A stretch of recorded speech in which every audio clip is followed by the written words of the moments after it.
रामदेव ने कैसे कमाए 50,000 करोड़। अंबानी भी हो गया हैरान। अपने पास कपूर लौंग की पुड़िया रखो तो ऑक्सीजन की कमी नहीं होगी। रोजाना 2 चम्मच डाबर का च्यवनप्राश खाओ तो महामारी से बचाव होगा। और कोरोनिल किट, इसका सेवन कर लिया तो फिर महामारी होगी नहीं। इस तरह के कई मैसेज कहीं न कहीं से घूम फिर कर आपके पास जरूर आए ही होंगे। अगर नहीं भी आए हैं तो ओमिक्रॉन के बढ़ते खतरे को देखते हुए अब जरूर आ जाएंगे। अगर आपने इन मैसेजेस को सच माना तो यकीन मानिए आप सच में बहुत मासूम हैं। इस तरह के हजारों दावे सोशल मीडिया प्लेटफॉर्म्स पर लंबे वक्त से शेयर किए जा रहे हैं, जिनका मेडिकल साइंस में कोई ठोस आधार नहीं है। हैरान करने वाली बात यह है कि इस तरह का भ्रम फैलाने में सरकार, बिजनेसमैन, पॉलिटिशियन और मीडिया की भूमिका रही है। मार्केटिंग के लिए इससे ज्यादा अब और क्या चाहिए। अब महामारी से बचाव हो या ना हो, हाँ इतना जरूर है कि ऐसे दावों से कुछ लोगों को गजब का फायदा जरूर हुआ है। अब योग गुरु स्वामी रामदेव जी को ही ले लीजिए, जिनकी कंपनी पतंजलि की कमाई हर साल नए रिकॉर्ड बनाती जा रही है। आज पतंजलि का साम्राज्य इतना विशाल हो चुका है जिसे देखकर अंबानी, अडानी जैसे बड़े कॉर्पोरेट घराने भी हैरान हैं। जून 2020 की बात है। भारत में महामारी के वायरस ने अपना पैर पसारना शुरू किया। तभी योग गुरु रामदेव की कंपनी पतंजलि आयुर्वेद ने कोरोना के इलाज के लिए कोरोनिल और क्योर नाम की 2 दवाएं लॉन्च कर दी, और वो भी महामारी की वैक्सीन आने से पहले ही। और इसे बता दिया महामारी का श्योर शॉट इलाज।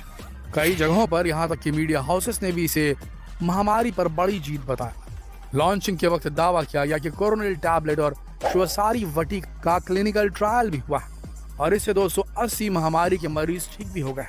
बस क्या था, लोगों ने कोरोनिल को हाथों हाथ ले लिया।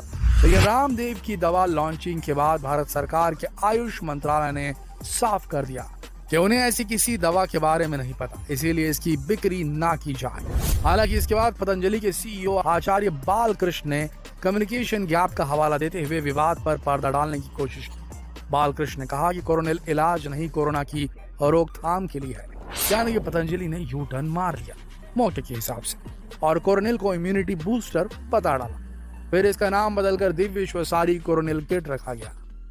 ये सब कुछ जून के महीने में हुआ और आधा अक्टूबर बीतते बीतते यानी महज 4 महीने से भी कम समय में पतंजलि ने देश विदेश में 25 लाख कोरोनिल किट बेच डाली, जिससे कंपनी को 250 करोड़ रुपए का प्रॉफिट हुआ। यानी जिस दवा के अभी फूल प्रूफ होने का प्रमाण अभी साबित नहीं हुआ था, उससे रामदेव की पतंजलि 250 करोड़ का मुनाफा कमा चुकी थी। लेकिन यही नहीं दोस्तों, कोरोनिल के 8 महीने बाद पतंजलि फिर महामारी की दवा ले आई। हालांकि WHO ने इसे दवा ही नहीं माना। दरअसल कोरोनिल पर उठे विवाद और उसकी बिक्री पर लगी रोक के बीच देश में महामारी की पहली लहर आ गई। हर तरफ हाहाकार मच गया। फिर 2020 बीत गया और नया साल भी आ गया। कोरोनिल वाली घटना के करीब 8 महीने बाद पतंजलि ने तत्कालीन केंद्रीय स्वास्थ्य मंत्री डॉक्टर हर्षवर्धन और केंद्रीय मंत्री नितिन गडकरी की मौजूदगी में कोरोना की पहली दवा लॉन्च कर दी। 19 फरवरी को हुए इस कार्यक्रम में यह दावा दोहराया गया कि कोरोनिल जो है वो महामारी से बचाव और उसका इलाज कर सकती है।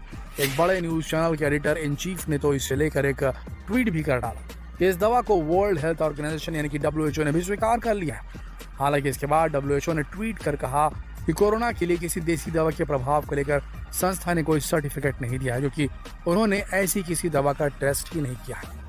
उधर इस कार्यक्रम में तत्कालीन केंद्रीय स्वास्थ्य मंत्री डॉक्टर हर्षवर्धन के जाने पर भारत में डॉक्टरों की सबसे बड़ी संस्था इंडियन मेडिकल एसोसिएशन ने कड़ी आलोचना की। बाबा रामदेव की ओर से महामारी की दवा की लॉन्चिंग के कार्यक्रम में जाने पर IMA ने स्वास्थ्य मंत्री से विधिवत जवाब भी मांगा। IMA ने कहा कि देश का स्वास्थ्य मंत्री होने के बावजूद उनका बिना वैज्ञानिक आधार वाली दवा के प्रमोशन में जाना कितना सही है और इससे देश के नागरिकों पर क्या असर पड़ेगा। यानी एक बार फिर से महामारी के इलाज के लिए उस कोरोनिल की ब्रांडिंग की गई, जो वायरस को खत्म करने या फिर महामारी के इलाज में कितनी कारगर होगी ये साबित होना अभी भी बाकी था। मोटा माटी मानकर चलें तो पतंजलि को अब तक सिर्फ कोरोनिल से कम 1000 करोड़ की कमाई तो निश्चित हो ही गई होगी। अब ऐसे ही थोड़े ना पतंजलि इतनी बड़ी कंपनी बन चुकी है जिसका साम्राज्य आज इतना बड़ा हो चुका है कि अभी हिंदुस्तान यूनिलीवर और नेस्ले जैसे बड़े ब्रांड्स को भी कड़ी टक्कर दे रही है। न सिर्फ कड़ी टक्कर दे रही है बल्कि उनको पछाड़ने पर भी आमादा है। दोस्तों, आज योग से लेकर राजनीति तक, खेती से लेकर आयुर्वेद तक और कारोबार से लेकर टीवी जगत तक योग गुरु स्वामी रामदेव ने कोई कसर नहीं छोड़ी। उनकी गिनती आज भारत के सबसे शक्तिशाली और प्रभावशाली लोगों में होती है। रामदेव ने जब पतंजलि आयुर्वेद की शुरुआत की थी तो किसी ने नहीं सोचा था कि महज कुछ सालों में ही ये कंपनी कई प्रोडक्ट लाइनअप्स में बड़ी बड़ी मल्टीनेशनल कंपनियों को भी चुनौती पेश करने वाली है। लेकिन हुआ यही, योग गुरु रामदेव बैनरों से लेकर टीवी तक कंपनी के उत्पादों का प्रचार कर रहे हैं। उनकी कंपनी अब कई हजार करोड़ का साम्राज्य बन चुकी है। साल 2015-16 में पतंजलि आयुर्वेद की कमाई 5,000 करोड़ पहुंच गई थी, जो उसे पिछले साल की तुलना में 150% ज्यादा थी। कंपनी 2016-17 में 10,000 करोड़ से अधिक की कमाई कर डाली थी। 5 साल में कंपनी की कमाई में 10 गुना से भी ज्यादा का उछाल आया। कामयाबी की इस स्पीड के पीछे पतंजलि आयुर्वेद का विस्तार है। कंपनी देश के कई राज्यों में नए प्लांट और फूड पार्क बना रही है और अब साल 2022 तक इसकी कमाई को 2 लाख करोड़ तक ले जाने का प्लान है। वैसे पतंजलि की ग्रोथ रेट को देखते हुए ये कहीं से भी नामुमकिन नहीं लग रहा दोस्तों।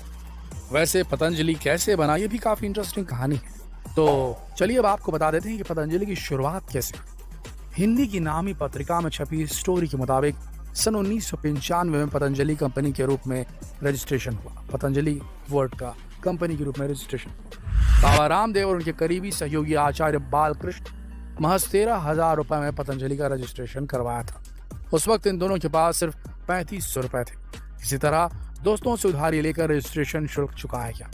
बाबा रामदेव ने एक टीवी को दिए इंटरव्यू में कहा था कि उन दिनों वो हरियाणा और राजस्थान के शहरों में हर साल करीब 50 योग कैंप लगाते थे। उन दिनों बाबा रामदेव को अक्सर हरिद्वार की सड़कों पर स्कूटर चलाते देखा जाता था।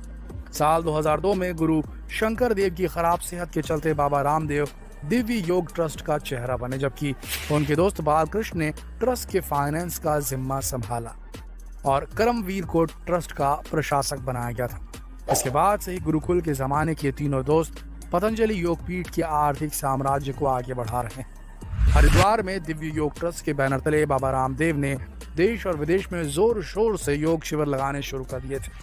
हरियाणा के गांवों से शुरू हुआ उनके योग सिखाने का यह सिलसिला गुजरात और दिल्ली से होते हुए मुंबई तक जा पहुंचा था। शुरुआत में बाबा रामदेव के योग शिविर में 200 से 250 लोग आते थे, लेकिन जैसे जैसे उनकी लोकप्रियता बढ़ती रही उनके शिविरों में लोगों की संख्या भी तेजी से बढ़ती चली जा रही थी। जाहिर सी बात है कि जब शिविरों में लोग बढ़ रहे थे तो उनकी संस्था को मिलने वाला दान भी बढ़ रहा था।